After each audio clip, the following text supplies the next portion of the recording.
At that point, then there was an expectation that we'll put a plan in place. Okay, now that you've identified the strategy that you've used, you believe that this is the last resort, putting this process into place. What's your plan? What are you going to do? How are you going to operate? What are your expectations? How are you going to change the behaviour in this child? And then what we did is that once the teacher and I, or teacher and the member of the leadership team had sat down and worked out this plan, then we spoke about it with the parent, explained why we were putting this into place, and then we sat down and spoke with the child and talked through all of these elements. Basically went along the lines, you know, the teacher have noticed that you're behaving in this way at certain times of the day or with certain children. These are the things that the teachers have tried to help you and they haven't worked. These are the particular things that we're worried about in your behaviour, and we're putting this plan in place to assist you to change the way you behave. At the point when the child displayed any of those three behaviours, and there had to be only those areas of concern, they were given a warning, and if they continued to display that inappropriate behaviour, they were withdrawn from the learning space.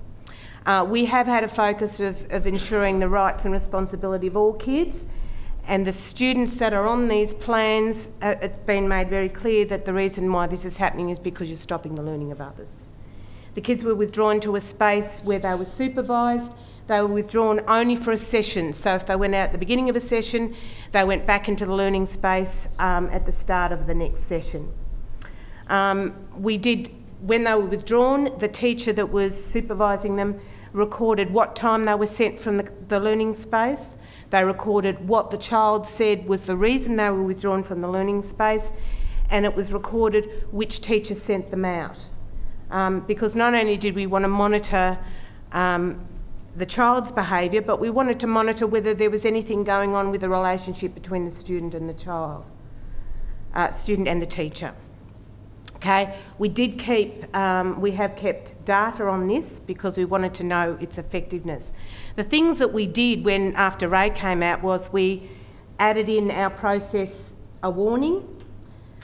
So no child was expected to be sent from the learning space if they hadn't been warned about the behaviour, either by hinting, you know, you're getting really rough with kids, or you're talking when you're not supposed to be doing, or you're not doing what I've asked you to do. So we added that warning in. Previously we had sent them out because they were disruptive. So after Ray's visit and after discussing the process that we had in place, we made some changes.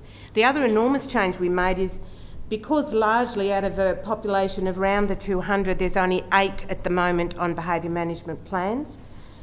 And of those 8, they're all from 3 to 6. We were then able to use the exit questionnaires. So when the kids were withdrawn from the learning space, if they were in a good frame of mind and we were going to get reasonable data, we would ask them to fill in the exit forms. And what we were looking for by that information was whether they were given a warning, whether they understood why they were withdrawn, and what else did they need. All of them, from the data we've collected, knew absolutely why they were withdrawn. Some of them were a bit dicey about whether they got a warning or not, but that data was really valuable because it was a means to be able to follow it up with the child after they were sent back to the learning space. The beauty of the check-in and check-out and the follow-up was because we could collect the data and we could actually follow up all the students. What this is, so what we've done is we've tallied, what we wanted to know is a few things. How many kids get sent out across the board? How many of those 8 kids on behaviour management plans, how often did they get sent out? And whether there was a change from term to term because we put in the new processes in place. So for the personal responsibilities, we've seen, and I'll talk to you about the term 4 one because you'll think I just haven't put the data in, but there's actually no kids that have been exited this term. We were expecting, because we'd made the big shift to the new building, that there would be mountains of kids, or those kids would be continually exited because the way of learning was so totally different for both the teachers and the students. But what we found is, in the learning spaces, they haven't been exited so far this term, touch wood.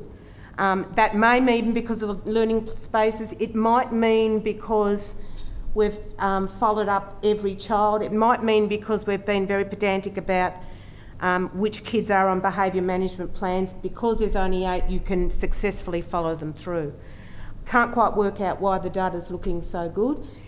It might be just a lull, we don't know, but we'll find out by the end of the year whether it's what it's looking like. Now, obviously it doesn't look so effective because I've taken all the names off and put ABCs, but for each child on behaviour management plan, just click on anyone. What I do is indicate how many times they've been sent out each term. Now, remember, I do have the data for individual times they've been sent out, but for the purposes of keeping data that I can share with staff, it tells you how many times they've been sent out each term. The name on there is the name of the teacher that sent them out, because I was keen to find out whether there's any clashes of personalities with particular students and teachers.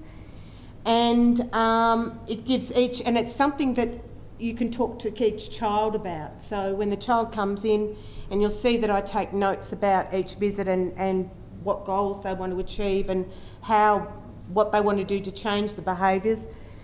You can talk to them about, well, you know, first term you went out this many times and you've either made an improvement, or what's going on in term 2, or I see you've sort of come back in term 3. So it is a discussion point. So for each child on a behaviour management plan, there is data that we've kept, which is really good to actually talk to individual kids. The other data that we've kept is data when the children misbehave out in the yard, so more communal responsibility. We wanted to find out how often they were sent in and why. We wanted to record it, and we also wanted to track whether there was patterns within age groups, class groups, boys and girls, or what was going on outside in the yard. So what we did is, the names are down the side, they're now A, B, C, D, E, what grade they're in, what's happening each term. So this is the data for all of the kids. Oh, it's not coming out as a nice box. Yeah, any term. Yeah. Okay, so what we track is the name of the kid. When they are sent inside by staff outside, they go to a room where primarily I sit with a book, and I record why they were sent in, their point of view of why they were sent in. I keep the data from the point of view of, were they sent in because they were displaying aggressive behaviour towards other students, aggressive behaviour towards teachers, that means, you know, verbally or refusing to do anything, or whether they were breaking what were known school rules, or in some cases whether they just need time out. And again, we recorded them from the point of view of why they were sent in and who sent them in, again to see if there are issues going on with students and teachers as well, or whether there was a time during the week where one teacher had a heavy load, whether we needed to change the duty roster to balance that a bit more. What we found out again in term 4, which was really interesting because we're on a new site and the kids virtually have not been able to go outside and run, all those things that we as teachers think that the kids need to do, you know, got to go out and run and burn off energy. Because our playground hasn't finished, do you want to go to term 4? Finished yet, we were anticipating we were going to have major trouble because a lot of the time the kids are still inside. We've only had a few kids that have been sent inside. Again, a lot of reasons. We hadn't put the processes properly in places. Because the kids were inside, we were actually monitoring them really closely. Or we've made a change. We haven't yet worked that one out.